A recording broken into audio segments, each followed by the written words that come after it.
ಪೂಜ್ಯಾಯ ರಾಘವೇಂದ್ರಾಯ ಸತ್ಯಧರ್ಮರತಾಯ ಚ ಭಜತಾಂ ಕಲ್ಪವೃಕ್ಷಾಯ ನಮತಾಂ ಕಾಮಧೇನುವೆ. ಸ್ನೇಹಿತರೆ ನಮಸ್ಕಾರ. ಇವತ್ತು ನಾನು ವೈಕುಂಠ ಏಕಾದಶಿಯ ಒಂದು ಸಂಪೂರ್ಣ ವಿವರವನ್ನು ತಿಳಿಸೋದಕ್ಕೆ ಬಂದಿದ್ದೇನೆ. ಅಂದರೆ ಅದರ ಪೂಜೆಯನ್ನು ಹೇಗೆ ಮಾಡಬೇಕು, ಉಪವಾಸವನ್ನು ಹೇಗೆ ಮಾಡಬೇಕು ಮತ್ತು ಸಮಯ, ಆ ಪೂಜೆಯ ಮಹತ್ವ ಇಂಥದ್ದು, ಹಾಗೆ ಉಪವಾಸವನ್ನು ಮುರಿಯೋದು, ಪಾರಣ ಮಾಡೋದು ಹೇಗೆ, ಪ್ರತಿಯೊಂದು ವಿಚಾರವನ್ನು ನಾನು ನಿಮಗೆ ಸಂಪೂರ್ಣವಾಗಿ ತಿಳಿಸೋದಕ್ಕೆ ಬಂದಿದ್ದೇನೆ. ಸೊ ಸ್ನೇಹಿತರೆ, ಹಾಗಾಗಿ ದಯವಿಟ್ಟು ನನ್ನ ಚಾನಲ್ನ ಸಬ್ಸ್ಕ್ರೈಬ್ ಮಾಡ್ಕೊಳ್ಳಿ, ಹೊಸದಾಗಿ ನೋಡ್ತಾ ಇರೋರು ಪ್ರಮುಖವಾಗಿ. ಸೊ ಬನ್ನಿ ವಿಚಾರವನ್ನು ಶುರು ಮಾಡೋಣ. ಸೊ ವಿಚಾರವನ್ನು ಶುರು ಮಾಡೋದಕ್ಕಿಂತ ಮೊದಲು ನನ್ನ ಆರಾಧ್ಯ ದೈವನಾದ ಶ್ರೀ ರಾಘವೇಂದ್ರ ಸ್ವಾಮಿಗಳಿಗೆ ನಮೋ ನಮಃವನ್ನು ಮಾಡುತ್ತಾ ವಿಚಾರವನ್ನು ಶುರು ಮಾಡ್ತೀನಿ. ವರ್ಷದಲ್ಲಿ ಸರಿಸುಮಾರು 24 ಏಕಾದಶಿಗಳು ಬರುತ್ತವೆ, ನಿಮಗೆ ತಿಳಿದಿದೆ ಅಂತ ಅನ್ಕೋತೀನಿ. ಸೊ ವರ್ಷದಲ್ಲಿ 12 ತಿಂಗಳು, 12 ತಿಂಗಳಲ್ಲಿ ಪ್ರತಿ ತಿಂಗಳು 2 ಏಕಾದಶಿಗಳು ಬರುತ್ತವೆ. ಸೊ ಅದರಲ್ಲಿ ತುಂಬ ಮಹತ್ವವಾದದ್ದು, ಪ್ರಮುಖವಾದದ್ದು ಅಂತಂದರೆ ವೈಕುಂಠ ಏಕಾದಶಿ. ಅದರಲ್ಲೂ ಧನುರ್ಮಾಸದಲ್ಲಿ ಬರುವಂತಹ ಏಕಾದಶಿ ಏನಿದೆ, ಬಹಳ ಬಹಳ ಬಹಳ ಮುಖ್ಯವಾದದ್ದು. ವರ್ಷದ ಮೊದಲನೇ ಏಕಾದಶಿ ಇದು. 10/1/2025 ಬರುವಂತಹ ಮೊದಲ ಏಕಾದಶಿ. ಸೊ ಹಾಗಾಗಿ ತಪ್ಪದೆ ಈ ಒಂದು ಏಕಾದಶಿಯನ್ನು ಮಾಡಬೇಕು. ಈ ಒಂದು ಏಕಾದಶಿಯನ್ನು ಮಾಡೋದ್ರಿಂದ ನಮಗೆ ಮುಖ್ಯವಾಗಿ ಸಾಲ ಬಾಧೆ ಇದ್ದರೆ ಅದು ನಿವಾರಣೆ ಆಗುತ್ತೆ, ಪುತ್ರ ಸಂತಾನವಾಗುತ್ತೆ, ಸಂತಾನ ಭಾಗ್ಯ ಮುಖ್ಯವಾಗಿ. ಅದರಲ್ಲಿ ಪುತ್ರ ಸಂತಾನವೇ ಅತಿ ಹೆಚ್ಚು ಅಂತಲೂ ಕೇಳ್ಪಟ್ಟಿದ್ದೀನಿ. ಮಹಾವಿಷ್ಣುವಿನಲ್ಲಿ ಪ್ರಾರ್ಥನೆಯನ್ನು ಮಾಡಿಕೊಂಡ್ರೆ ಇವೆಲ್ಲವೂ ಲಭಿಸುತ್ತೆ.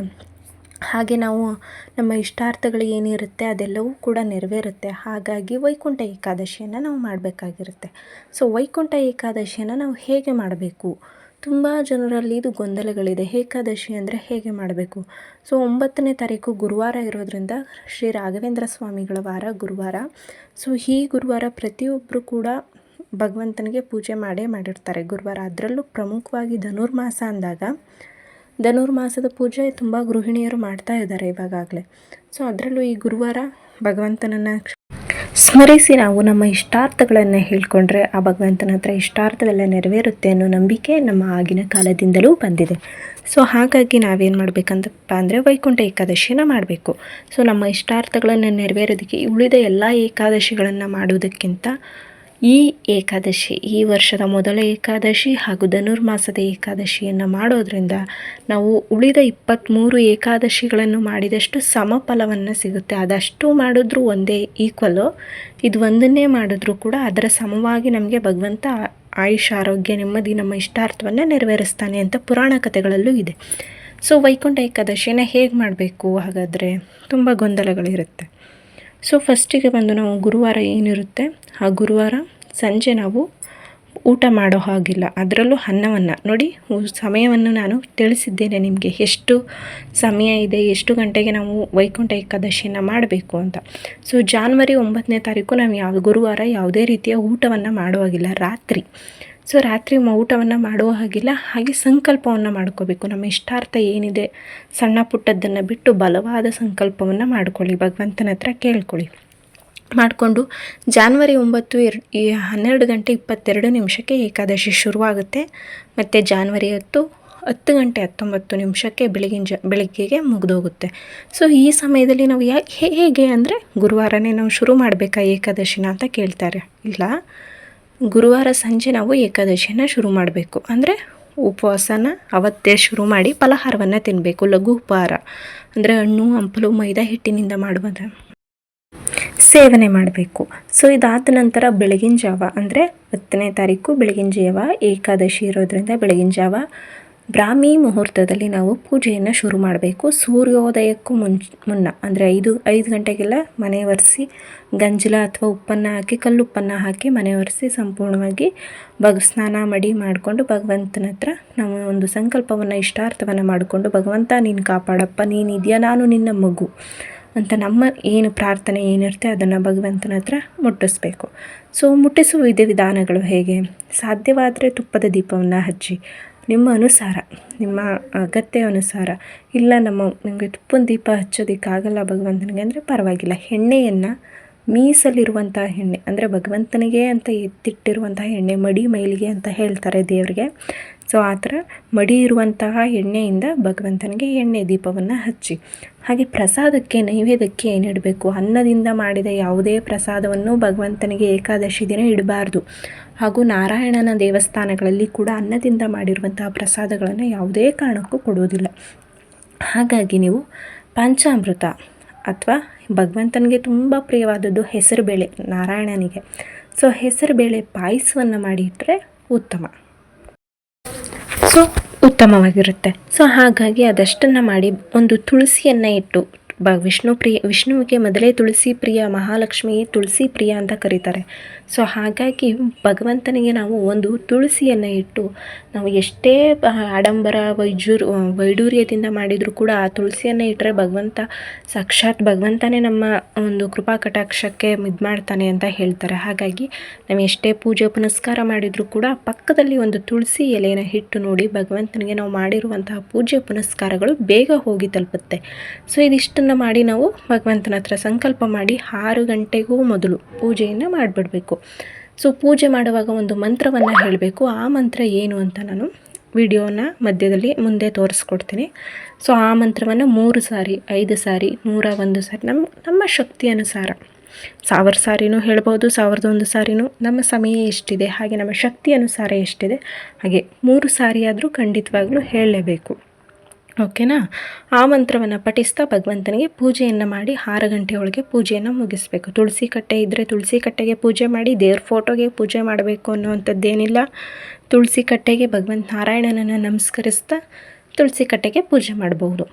ಇಲ್ಲ ನಮ್ಮ ಮನೆಯಲ್ಲಿ ನಾರಾಯಣನ ಫೋಟೋ ಇಲ್ಲಾಂದರೆ ನಾರಾಯಣನ 10 ಅವತಾರಗಳು, ದಶಾವತಾರ ಅಂತ ಕರೀತಾರೆ. ಶ್ರೀಕೃಷ್ಣನ ಫೋಟೋ, ವೆಂಕಟೇಶ್ವರನ ಫೋಟೋ ಅಥವಾ ವಿಷ್ಣುವಿನ ಫೋಟೋ ಅಥವಾ ಇನ್ನೊಂದು ಶ್ರೀರಾಮನ ಫೋಟೋ, ಹಾಗೆ 10 ಅವತಾರಗಳಲ್ಲಿ ಯಾವುದಾದರೂ ಒಂದು ಫೋಟೋವನ್ನು ಇಟ್ಟು ಪೂಜೆ ಮಾಡಿ. ಯಾವುದೂ ಇಲ್ಲ ಅಂದರೆ ತುಳಸಿ ಕಟ್ಟೆ ಇದ್ದೇ ಇರುತ್ತೆ ಸಾಮಾನ್ಯವಾಗಿ ಎಲ್ಲರ ಮನೆಯಲ್ಲೂ ಅನ್ಕೋತೀನಿ. ಸೊ ಭಗವಂತನಿಗೆ ತುಳಸಿ ಕಟ್ಟೆಯಲ್ಲಿ ಇಟ್ಟು ಪೂಜೆ ಮಾಡ್ಬೋದು. ಸೊ ಪೂಜೆ ಎಲ್ಲ ಮುಗೀತು. ಪೂಜೆ ಎಲ್ಲ ಮುಗಿದ್ಮೇಲೆ ಸಂಜೆ ತನಕನೂ ನೀವು ಊಟನೇ ಮಾಡೋ ಹಾಗಿಲ್ವ ಅಂತ ಕೇಳ್ಬೋದು. ಊಟ ಮಾಡ್ಬೋದು. ಅಂದರೆ ಮೈದಾ ಅಥವಾ ಗೋಧಿಯಿಂದ ಮಾಡಿದಂತಹ ಆಹಾರವನ್ನು ಸೇವಿಸ್ಬೋದು, ಅಥವಾ ಹಣ್ಣು ಹಂಪಲುಗಳು, ಹಾಲು ಕುಡಿಬೋದು. ಇದನ್ನು ಬಿಟ್ಟು ಅನ್ನದಿಂದ ಮಾಡಿರುವಂತಹ ಯಾವುದೇ ಪದಾರ್ಥವನ್ನು ಸೇವಿಸಬಾರ್ದು. ಜೊತೆಗೆ ಈರುಳ್ಳಿ ಬೆಳ್ಳುಳ್ಳಿ ಹಾಕಿರುವಂತಹ ಪದಾರ್ಥಗಳನ್ನು ಕೂಡ ಸೇವಿಸಬಾರ್ದು. ಇದಿಷ್ಟು ಆದ ನಂತರ ಆವತ್ತಿನ ದಿನ ದಯವಿಟ್ಟು ಯಾರೋ ಮದ್ಯ ಸೇವನೆ, ಮಾಂಸ ಸೇವನೆ ಅಥವಾ ಎಲೆ ಅಡಿಕೆ ಹಾಕೋದು, ಪಾನ್ ಪರಕ್, ಬೀಡ ಇದನ್ನು ತಿನ್ನೋದು ಇದೆಲ್ಲವನ್ನು ಕೂಡ ಸಂಪೂರ್ಣವಾಗಿ ಸ್ಟಾಪ್ ಮಾಡಬೇಕು. ಸೊ ಆವತ್ತಿನ ಒಂದು ದಿನ ಇದಿಷ್ಟು ಆದ ನಂತರ ಇವಾಗ ಉಪವಾಸವನ್ನು ಮುರಿಯೋದು ಅಂತ ಕರಿತೀವಿ ನಾವು. ಒಂದು ದಿನ ಸಂಪೂರ್ಣವಾಗಿ ಆಗುತ್ತೆ. ಅಂದರೆ ವೈಕುಂಠ ಏಕಾದಶಿ ದಿನ ಶುಕ್ರವಾರ 10ನೇ ತಾರೀಕು ಸಂಪೂರ್ಣವಾಗಿ ಇದಿಷ್ಟು ಆದ ನಂತರ ಸಾಧ್ಯ ಆದರೆ ನಿಮ್ಮ ಅಕ್ಕಪಕ್ಕದ ವಿಷ್ಣು ದೇವಸ್ಥಾನ, ನಾರಾಯಣನ ದೇವಸ್ಥಾನ, ಶ್ರೀರಾಮನ ದೇವಸ್ಥಾನ, ಗೋಪಾಲನ ದೇವಸ್ಥಾನ, ವೆಂಕಟೇಶ್ವರನ ದೇವಸ್ಥಾನ ಯಾವುದಾದ್ರೂ ಇದ್ದರೆ ಹೋಗಿ ಬರ್ಬೋದು. ಸಾಧ್ಯ ಆಗಲಿಲ್ಲ ಅಂತಂದರೆ ಪರವಾಗಿಲ್ಲ.